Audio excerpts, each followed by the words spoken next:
దేవుని వాక్యములో మనము పరమగీతము 2వ అధ్యాయము బైబిల్ స్టడీ కొరకు పరమగీతము 2వ అధ్యాయము మరి చదువుదాము.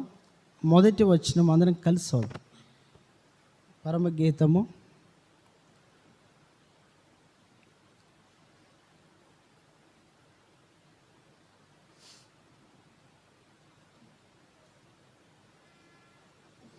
2వ అధ్యాయము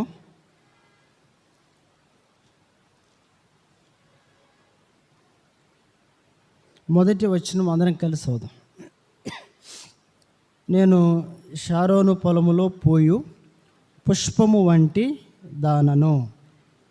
మరోసారి చదువుదాము. మొదటి లైన్ మాత్రమే చదువుదాము.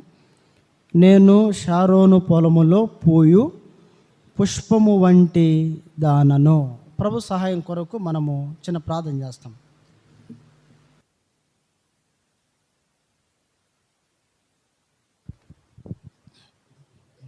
ప్రియమైన తండ్రి, పరిశుద్ధుడు అయిన ప్రభువా, మహిమగల దేవా, మీ ప్రేమ కుమారుడు మా రక్షకుడైన యేసు ప్రభు వారి యొక్క అతి శ్రేష్టమైన మనోహరమైన గొప్ప నామములో ఈ రాత్రి మరోసారి ప్రభా నీ పాద పద్మముల చెంత మేము సాగిలపడి మా హృదయపూర్వకమైన వందన స్తుతులు చెల్లిస్తుంటున్నాము.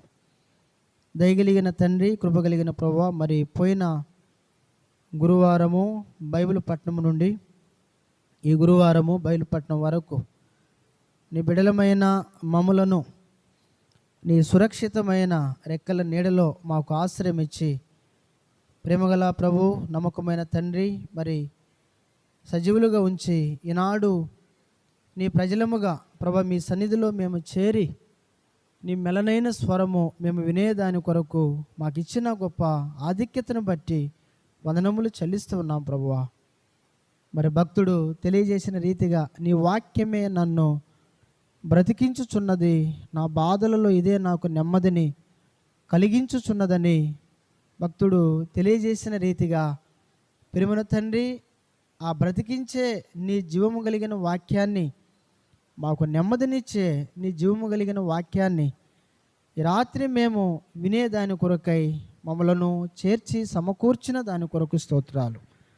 ప్రియమైన ప్రభు, ఇంతవరకు కీర్తనల ద్వారా మీ యొక్క నామాన్ని మేము మహింపరిచినాము. తిరిగి ప్రియమైన తండ్రి, బైబిల్ స్టడీ కొరకు మీరు ఇచ్చిన లేఖన భాగాన్ని బట్టి వందనాలు. మాతో మీరు మాట్లాడుము. నీ బిడలముగా నీ వాక్యపు యొక్క సారాంశాన్ని మేము ఎరిగి ప్రియమైన తండ్రి, మీరు కోరిన రీతిలో మేము జీవించే దాని కొరకై సంపూర్ణంగా మీరు మమ్మలను సిద్ధపరచవలసిందిగా ప్రార్థన చేస్తుంటున్నాము. ఈ సమయంలో అయ్యా మరి చెరువచ్చిన వారిని బట్టి వందనములు చెల్లిస్తూ ఉన్నాం. రావలసిన వారిని, నీ ఎయిర్పోర్ట్లో ఉండబడిన వారిని మీరే నడిపించండి. ఎవరైతే ప్రభా రాలేకపోతున్నారో నీ ప్రజలు, నీ చిత్తమైతే మరోసారి ప్రభువా మీ సన్నిధానానికి వారిని నడిపించమని కూడా ప్రార్థన చేస్తూ, బలమైన బాహుగల నీ హస్తగతాలకి చేరువచ్చిన మమ్మల్ని అందరిని అప్పగించుకుంటూ మేము గడిపే సమయమంతా కూడా ప్రభువా మీరు మాకు దీవెనకరముగా చేయమని మహిమ, ఘనత, స్తుతి, ప్రభావములు నీకే ఆరోపింపజేసుకొనుచు యేసుక్రీస్తు ప్రభువారి యొక్క పరిశుద్ధమైన నామములోనే స్తుతించి ప్రార్థన చేసి అడిగి వేడుచున్నాము తండ్రి, ఆమేన్.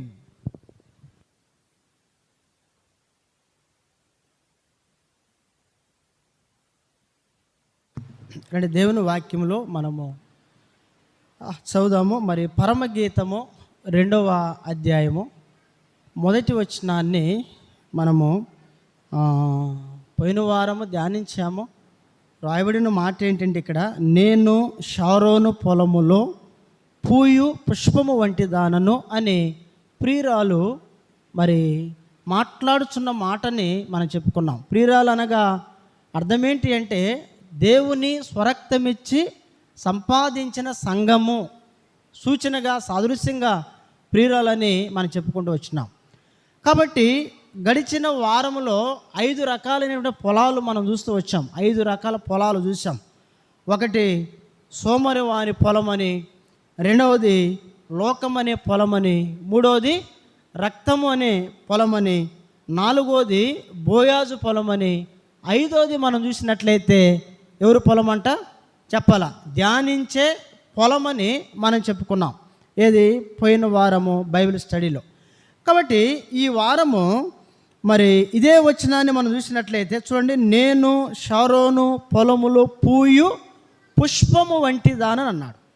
అంటే ఇక్కడ యేసుక్రీస్తు ప్రభువారు సంఘాన్ని ఆయన దేనితో పోలుస్తూ వచ్చినాడంటే, ప్రియులు గమనించాలా, పుష్పముతో దేవుడు పోల్చినాడు. పుష్పముతో పోల్చినాడు, గమనించాలా. మరి మీరు అనొచ్చు, పుష్పముతో పోల్చినాడు కాబట్టి ఏ పుష్పముతో దేవుడు పోల్చినాడు సంఘాన్ని అంటే, చాలామంది బైబిల్ పండితులకు అభిప్రాయం ఏంటంటే, పుష్పములన్నిటిలో కూడా ప్రత్యేకమైన పుష్పం ఏంటి?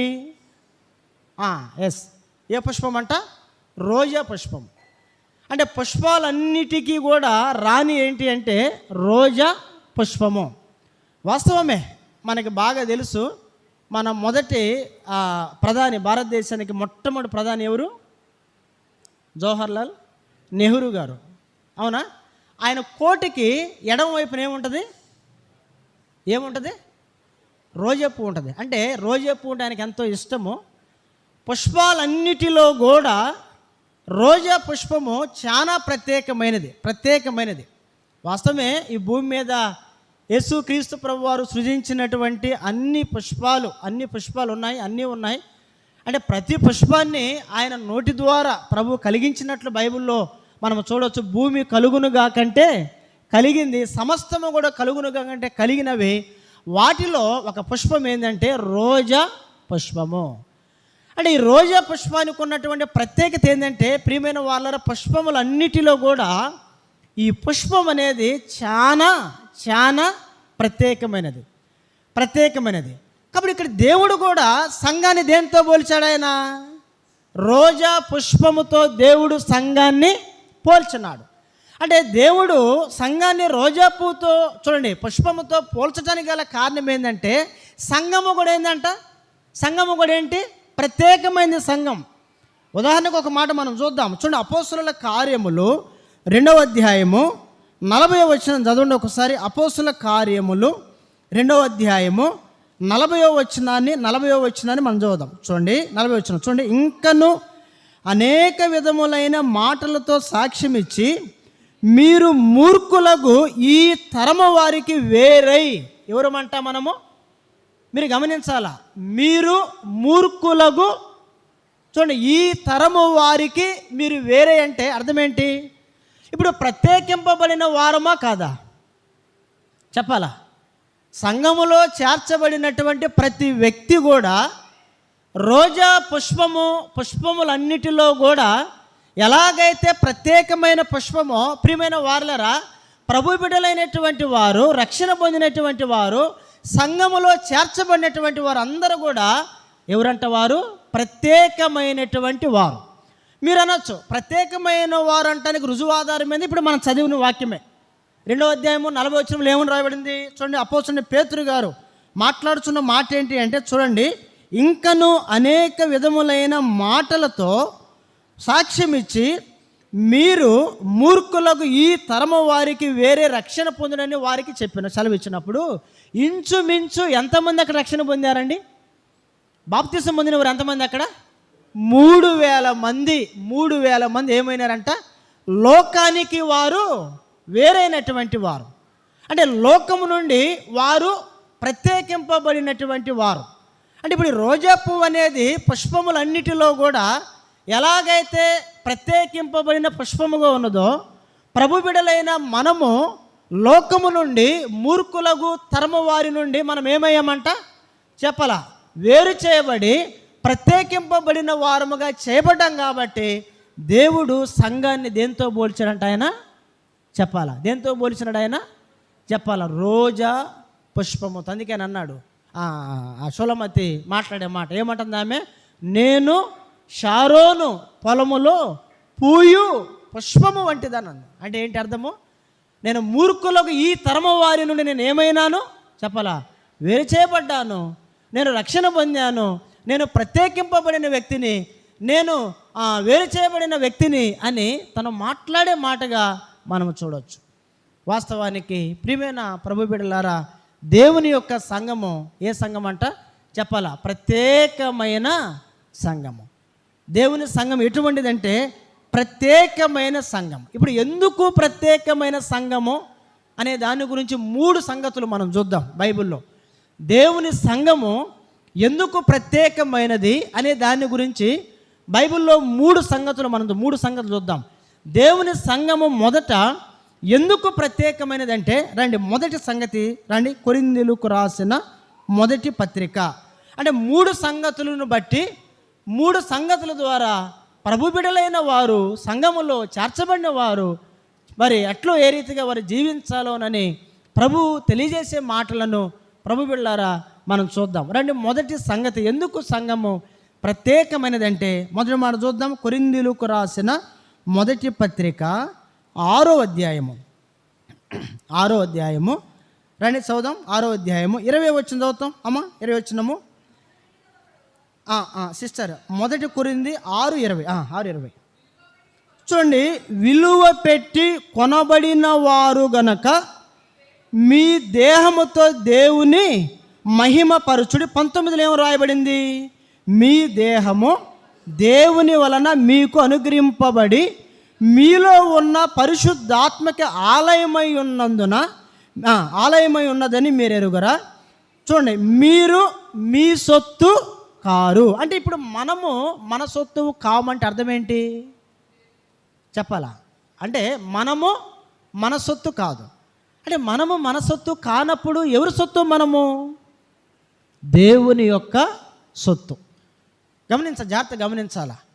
ఇప్పుడు ఈ సంఘము ఎందుకు ప్రత్యేకమైనదంటే ప్రియమైన ప్రభు ప్రజలారా గమనించాలి, ఈ సంఘము దేవుని యొక్క సొత్తు. గమనించాలా, ఈ సంఘం అనేది మన సొత్తు కాదు. ఎవరి సొత్తు అంట? దేవుని యొక్క సొత్తు. గమనించాలా. ఇప్పుడంటే మనలను యేసుక్రీస్తు ప్రభు వారు ఆయన వెల చెల్లించి ఏం చేసినాడు? ప్రభు మనలను ఆయన కొన్నాడు. మనలను ప్రభు వెల చెల్లించి కొన్నాడు. అందుకే ప్రభు చెప్పిన మాట ఏంటంటే చూడండి, మన దేహం అంట చూడండి పరిశుద్ధాత్మకి ఏమై ఉన్నది? ఆలయమై ఉన్నదని ప్రభు చెప్పే మాట. మీరు మీ సొత్తు కాదు. ఒకానొకప్పుడు మనమందరము కూడా ఎవరమంటే మూర్ఖులకు తరము వారమే మనము. చూడండి, మూర్ఖులకు తరము వారమైన మనలను ప్రభు ఎంత ప్రేమించాడండి, ఎంతగా ప్రేమించాడు దేవుడు. నిన్ను నన్ను మనలను విమోచించి పరిశుద్ధ సంఘముగా దేవుడు సమకూర్చే దాని కొరకు ఫిలిప్పీ పత్రిక 2:6-7 మనం చూసినట్లయితే ఆయన దేవుని స్వరూపము కలిగిన వాడై ఉండి కూడా దేవునితో సమానముగా ఉండటానికి ఆయన ఏమి ఇష్టపడలేదంటండి?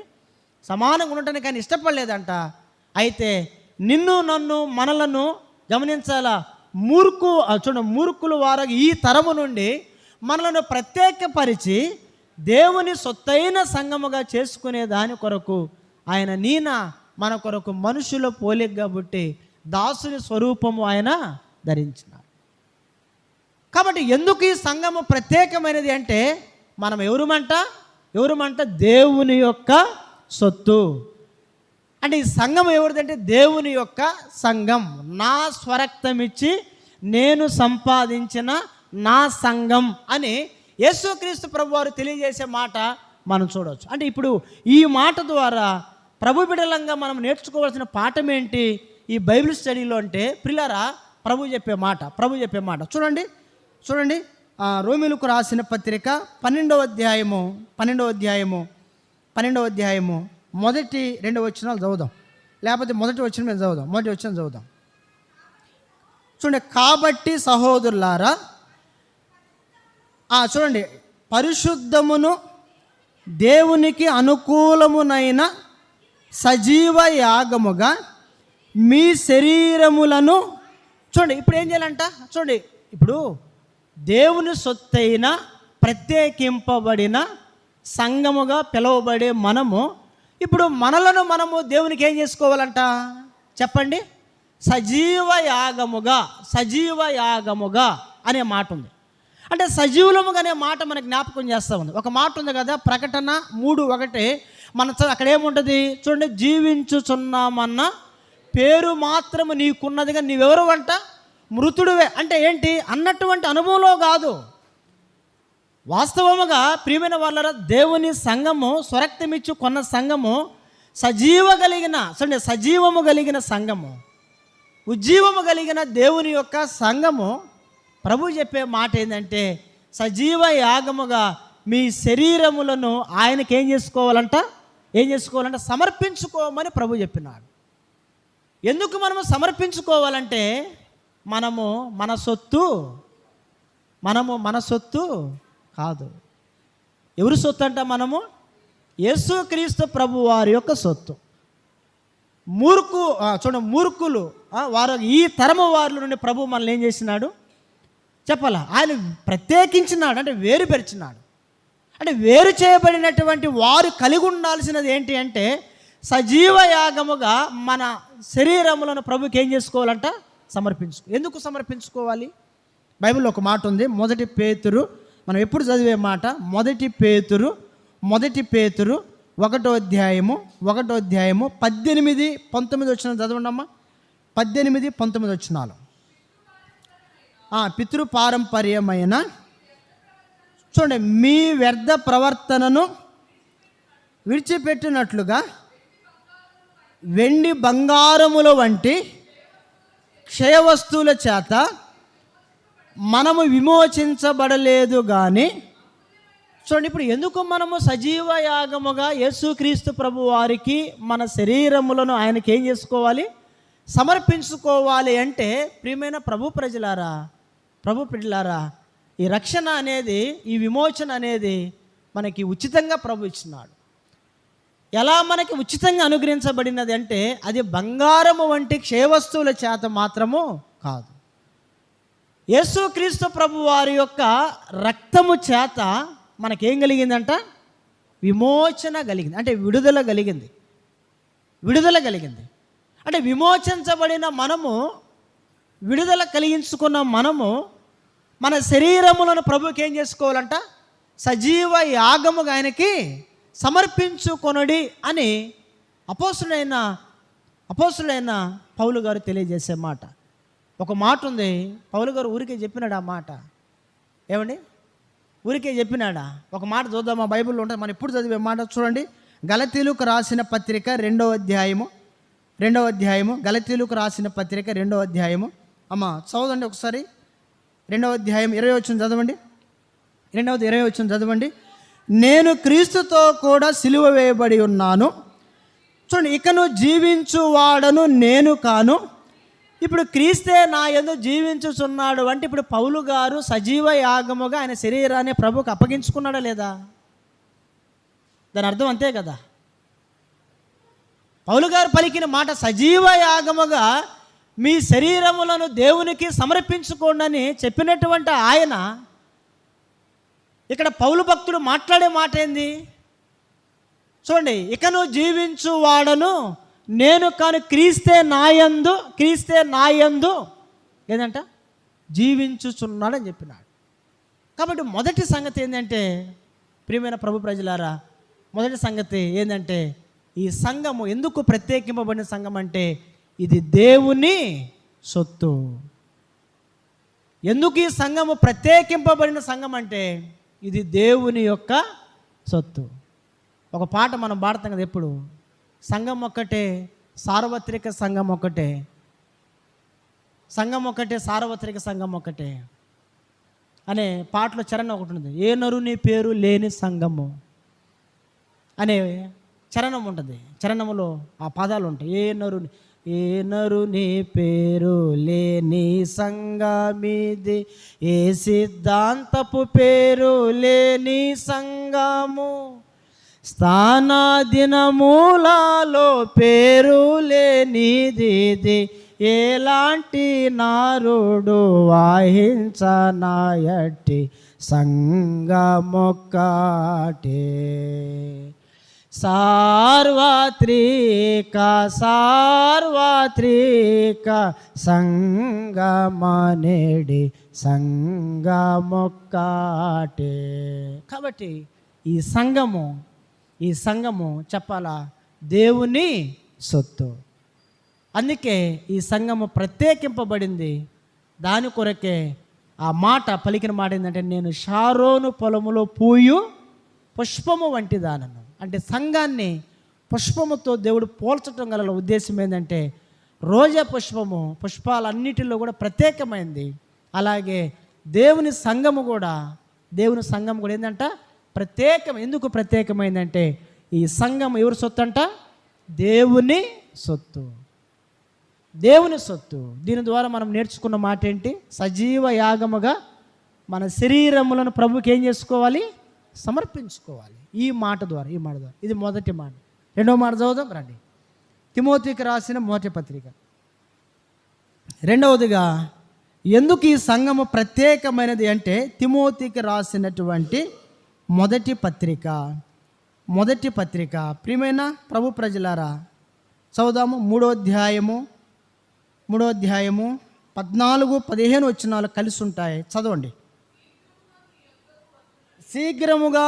శీఘ్రముగా నీ యొద్దకు వత్తునని నిరీక్షించుచున్నాను. అయినను నేను ఆలస్యము చేసిన ఎడల దేవుని మందిరములో అనగా జీవము గల దేవుని సంఘములో చాలు. రెండవది, ఈ సంఘము ఎందుకు ప్రత్యేకింపబడిన సంఘం అంటే, ఈ సంఘం ఏ సంఘం అంట? చెప్పాలా? జీవము కలిగిన సంఘం.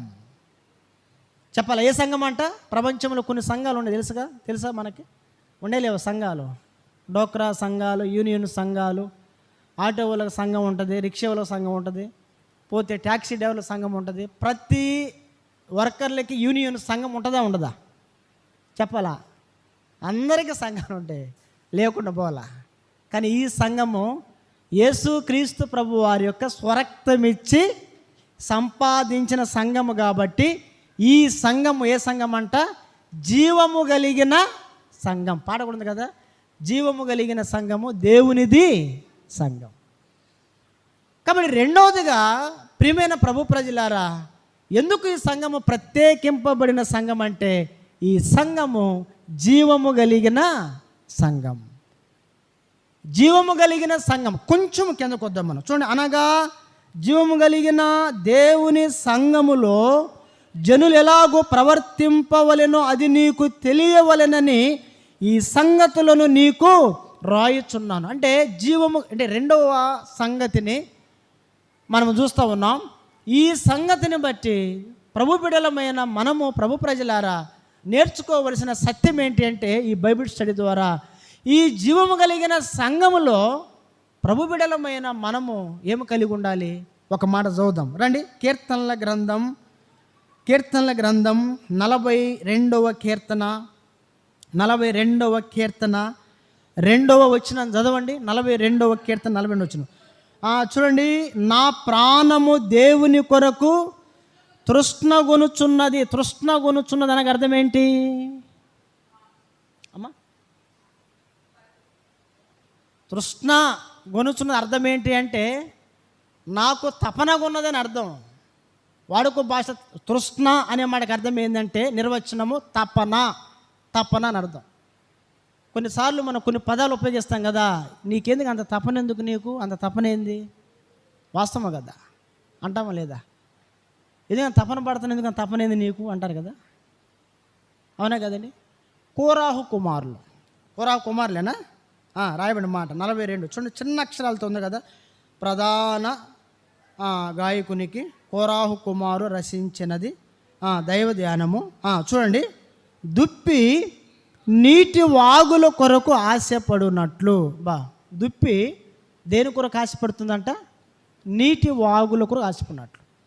చూడండి, దుప్పి ఏ నీటిని పడితే ఆ నీటిని తాగదు. తాగిద్దా దుప్పి? తెలుసా మీకు? దుప్పి ఏ నీరు పడితే ఆ నీరు తాగదు. మురికి నీరు అసలే తాగదు. దుప్పి ఎప్పుడు కూడా ప్యూరు, గమనించాలా, అంటే ఫ్రెష్ వాటర్, అంటే పారే జలాలు ఉంటాయి కదా, అవి మాత్రమే దుప్పి త్రాగిద్ది. దుప్పి అంటే ఏ నీరు పడితే ఆ నీరు దుప్పి తాగదు. గమనించాలా. చూడండి, అటువంటి కోరహు కుమారులు అటువంటి అనుభవాలు మాట దుప్పి నీటి వాగుల కొరకు ఆశపడినట్లు, చూడండి, దేవా నీ కొరకు నా ప్రాణం ఏమవుతుందంట, ఆశపడుచున్నది. రెండులో ఏమని రాయబడింది, నా ప్రాణము దేవుని కొరకు తృష్ణగొనుచున్నది, జీవము గల దేవుని కొరకు. జీవము కలిగిన దేవుని సంఘములో చేర్చబడిన దేవుని ప్రజలు జీవము కలిగిన దేవుని కొరకు ఏం కలిగి ఉండాలంట, తపన. దేని కొరకు తపన కలిగి ఉండాలా చెప్పాలా? దేని కొరకంట? జీవము కలిగిన దేవుని కొరకు ఏం కలిగి ఉండాలంటే అండి, తపన కలిగి ఉండాలా కదా. కొన్ని సందర్భాల్లో పల్లెటూళ్ళలో మిరపకాయ కోతలు, పత్తి అవి తీయటానికి వెళ్తారు, కేజీలు లెక్క, లేకపోతే మిరపకాయ కోతలు కంట్రాట్లు పోతూ ఉంటే ఉదయాన్నే 4 గంటలు లేచి భోజనం సిద్ధపరచుకొని క్యారేజీలు కట్టుకొని, ప్రియమైన వాళ్ళరా గమనించాలా, ట్రాక్టర్ ఆటో ఉంటే చూడండి, పొయ్యిద్దా ఉండిద్దని పరిగెత్తుతూ ఉంటారు. పరిగెత్తి ఆ ట్రాక్టర్ ఆ ఆటో ఎక్కి పొలం, అంటే రైతు పొలం దగ్గరికి వెళ్ళిన తర్వాత అందరూ ఒకరికంటే ఒకరు ముందు పరిగెత్తుకుంటూ వెళ్ళి ఏం చేస్తారు తెలుసా?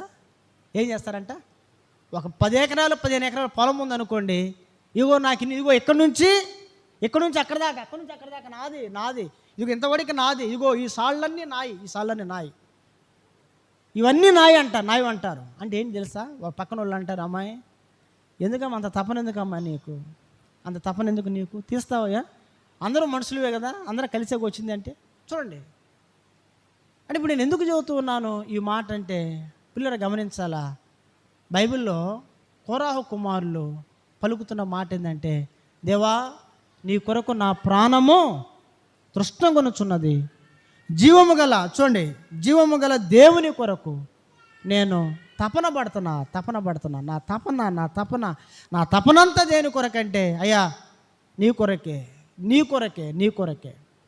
జీవము కలిగిన దేవుడు అయిన నీ కొరకే నా తపన, నీ కొరకే. కాబట్టి రెండవదిగా పిల్లలు గమనించాలా, ఎందుకు ఈ సంఘము ప్రత్యేకమైనది అంటే, ఈ సంఘము ఏం కలిగినదంట చెప్పాలా, జీవము కలిగిన సంఘం. జీవము కలిగిన సంఘములో జనులు ఎలాగ ప్రవర్తించాలంట చెప్పండి, చెప్పండి, జీవము కలిగిన దేవుని కొరకు తపన కలిగి ఉండాలి. భక్తుడు బలికి ఇంకొక మాట చదువుదాం, ఈ మొదటి మాట, ఇది మొదటి 84వ కీర్తన. ప్రభు బిడ్డలారా చదువుదాము, 2వ వచనము, 84 2వ వచనం చదవండి ఒకసారి అమ్మా. చూడండి, యెహోవా మందిర ఆవరణములు చూడవలెనని నా ప్రాణము ఎంతో ఆశపడుచున్నది, అది సొమ్మసిల్లుచున్నది, జీవము గల దేవుని దర్శించుటకు. రెండవది ఏం చేయాలంట, జీవము కలిగిన దేవుని సంఘములో దేవుని ప్రజలు జీవము కలిగిన దేవుని ఏం చేయాలంట, ప్రియమైన వాళ్ళరా చెప్పండి, చెప్పాలా, ఏం చేయాలా, దర్శించాలా. 27:4 కీర్తన ఉంటుంది కదా, ఏమని, యెహోవా యొద్ద నేను ఒక్క వరం అడిగి తిని, యెహోవా ప్రసన్నతను చూచుటకు, ఆయన ఆలయములో ధ్యానించుటకు నా జీవిత కాలమంతా యెహోవా మందిరములో నేను నివసింపగోరుచున్నాను అంటాడు భక్తుడు దావీదు. ఉందా ఆ మాట అక్కడ? 27:4 కీర్తన ఉందలేదా ఆ మాట అక్కడ? చూడండి, అటువంటి అనుభవంలో ఇది కూడా కోరహు కుమారులు రాసిన కీర్తన. ఈ 84వ కీర్తన కూడా ఎవరు రాసినారంట చెప్పండి, కోరహు కుమారులే. అక్కడేమో 42:2 ఏమన్నారు, జీవము కలిగిన దేవుని కొరకు నా ప్రాణము తపన పడుతుంది అన్నాడు. ఇక్కడేమంటున్నాడు, జీవము కలిగిన దేవుని దర్శించాలని నా ప్రాణం ఏమైంది అంటున్నాడు ఆయన, సొమ్మసిల్లినంట. చూడండి, అంటే ఏంటి అర్థము? ప్రియమైన ప్రభు బిడ్డలారా, ప్రభు తెలియజేసే మాట, రెండవదిగా ఈ సంఘము ఏ సంఘం అంటే జీవము కలిగిన సంఘం.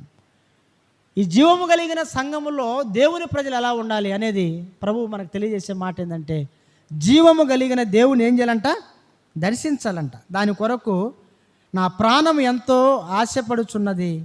చూడండి, దేని కొరకు? యెహోవా మందిర ఆవరణములో చూడవలెనంట. అంటే ఏంటి? దేవుని మందిరము ఎప్పుడెప్పుడు చూడాలా? దేవుని మందిరం ఎప్పుడెప్పుడు చూడాలా? నేను ఎప్పుడెప్పుడు దేవుని మందిరానికి వెళ్ళాలా కదండి? దేవుని మందిరానికి నేను ఎప్పుడెప్పుడు వెళ్ళాలా? దేవుని మందిరాన్ని నేను ఎప్పుడెప్పుడు చూడాలని ఆయన ప్రాణము మందిరం కొరకు ఏమైందంట చెప్పాలా?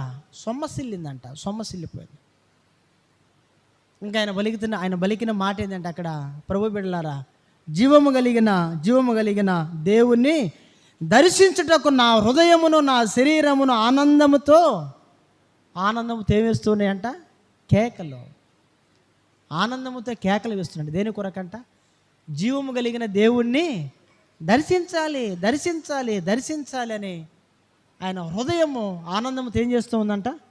కేకలు వేస్తూ ఉంది. కాబట్టి ఈ సంఘము ప్రత్యేకింపబడిన సంఘము. ఈ ప్రత్యేకింపబడిన సంఘము ఎటువంటిదంటే, ఎందుకు ప్రత్యేకింపబడిన సంఘం అంటే, ఒకటి దేవుని సొత్తైన సంఘము. ఈ సొత్తైన సంఘం ఏం కలిగి ఉండాలి? సజీవ యాగముగా శరీరములను దేవునికి సమర్పించుకోవాలి. రెండవదిగా, ఎందుకు ఈ సంఘము ప్రత్యేకమైనది? జీవము కలిగినది. ఈ జీవము కలిగిన సంఘములో దేవుని ప్రజలు ఎలా ఉండాలంట చెప్పండి? ఒకటి ఏంటంట? జీవము కలిగిన దేవుని కొరకు తపన కలిగి ఉండాలి. రెండవది, జీవము కలిగిన దేవుణ్ణి దర్శించే దాని కొరకు హృదయములో ఏం కలిగి ఉండాలంట? హృదయం ఆనందముతో కేకలు వేయాలి. మూడో మాట చదువుదాం. ఈ మాటలో రెండవ సంగతిలో మూడో మాట, ఇర్మీయా గ్రంథం 23:36. ఇర్మీయా గ్రంథం 23:36. రండి చదువుదాం. 23:36. ఇర్మీయా గ్రంథం 23:36. అమ్మ చదువు.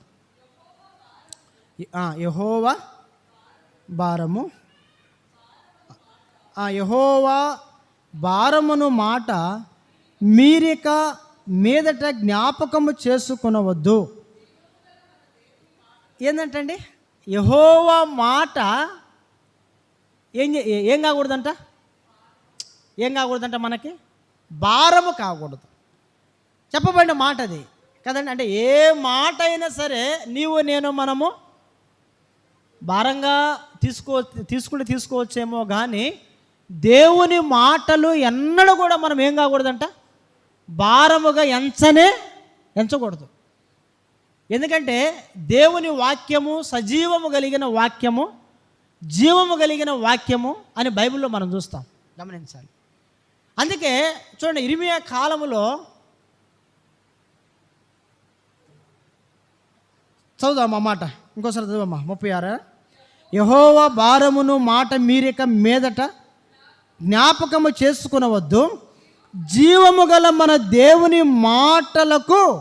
మాటలను సైన్యములకు అధిపతికు దేవుడు నగు యెహోవా మాటలను మీరు ఏం చేసుకోవద్దంట? అపార్థము చేసితిరి. కాబట్టి జీవము కలిగిన దేవుని మాటలను ఏం చేసుకోకూడదంటండి? ఏం చేసుకోకూడదు? అపార్థము చేసుకోకూడదు. కాబట్టి మూడోదిగా ప్రభు బిడ్డలారా, దేవుడు తెలియజేసే మాట ఏంటి అంటే, ఇర్మీయా కాలంలో ఇర్మీయా మాట్లాడే మాట, యెహోవా మాట మీరు భారముగా దాన్ని జ్ఞాపకం చేసుకోవద్దు. అది జీవము కలిగిన మాట కాబట్టి ఆ మాటలను మీరు ఏం చేసుకోవద్దంట? అపార్థము చేసుకోవద్దు. ఆ మాటలే బ్రతికించే మాటలు, మనకి నెమ్మదినిచ్చే మాటలు, మన జీవితాన్ని వెలిగించే మాటలు. ప్రియమైన వారలారా, మన పాదములకు చెప్పాలా త్రోవ చూపే వెలుగు చూపే మాటలని బైబిల్లో రాయబడింది.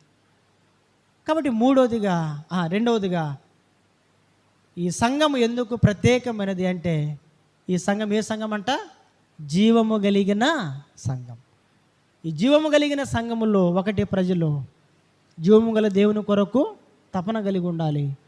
రెండవది, జీవము కలిగిన దేవుని ఏం చేయాలంట చెప్పండి? దర్శించాలి. మూడవదిగా, జీవము కలిగిన దేవుని మాటలు చెప్పాలా, వినాలి, అపార్థము చేసుకోకూడదు. ఇది రెండవ మాట. రండి చివరగా మూడో మాట చూద్దాం. మూడో మాట చివరిగా మూడో మాట, ఎందుకు ఈ సంఘము ప్రత్యేకమైనది మూడవది కంటే? ప్రియమైన ప్రభు బిడ్డలారా, చదువుదాము ఒక మాట. రోమీయులకు రాసిన పత్రిక 1వ అధ్యాయము 2వ వచనం. రోమా పత్రిక 1:2. రోమా పత్రిక 1:2 చదువుదామా మాట అమ్మా.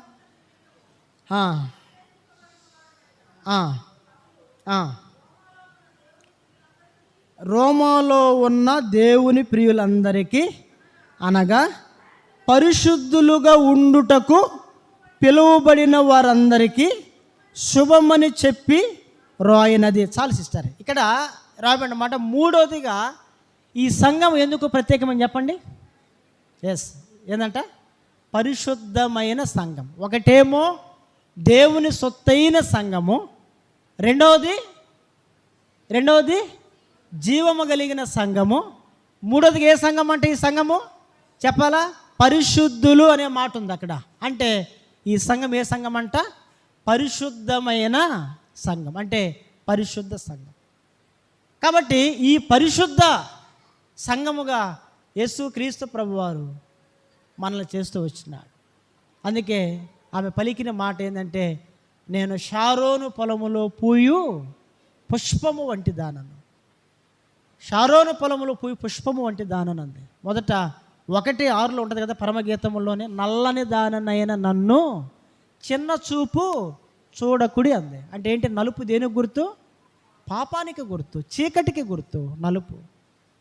అంటే పాప శాపములు చీకటిలో ఉండబడిన వారిని ఆశ్చర్యకరమైన వెలుగు నలుపుని దేవుడు తెలుపుగా చేసి, అంటే పరిశుద్ధ సంఘముగా ప్రభు చేసిన ఈ మాట ద్వారా మూడోదిగా 3 మాటలు ఉన్నాయి. దీని గురించి చదివిస్తాను నేను. ఈ పరిశుద్ధ సంఘములో ఈ మాట ద్వారా బైబిల్ స్టడీలో మనం నేర్చుకోవాల్సిన సత్యం ఏంటి అంటే, హెబ్రీ పత్రిక 3వ అధ్యాయము 1 పరిశుద్ధ సంఘములో ప్రభు బిడ్డలైన వారు ఎలా ఉండాలి. మూడవదిగా రండి 3 మాటలు త్వర చదువుదాం. మూడు మాట త్వర చదువుదాం. ఇందువలన పరలోక సంబంధమైన పాలు పొందిన పరిశుద్ధ సహోదరులారా. ఇప్పుడు మనం ఎవరిమి? పరిశుద్ధ సహోదరులమి, పరిశుద్ధ సహోదరులు, అంతే కదా? ఎవరంటండి? ఎవరంట చెప్పాలా? పరిశుద్ధ సహోదరులు, పరిశుద్ధ పౌలు గారు మాట్లాడే మాట ఇంకోసారి చదువుదాం స్పష్టంగా. ఇందువలన పరలోక సంబంధమైన పిలుపులో, ఇప్పుడు ఏ సంబంధమైన పిలుపుతో ప్రభు మనల్ని పిలిచినాడు? మన పిలుపు ఈ లోకం సంబంధించిందా, పరలోకం సంబంధించిందా? అది పరలోకం సంబంధించింది. పిల్లరా, ప్రభు బిడ్డలారా, అంటే ఈ పరిశుద్ధ సంఘములో ప్రభు బిడ్డలైన మనము ప్రభు కోరే మాట ఏంటి అంటే, చూడండి పరిశుద్ధ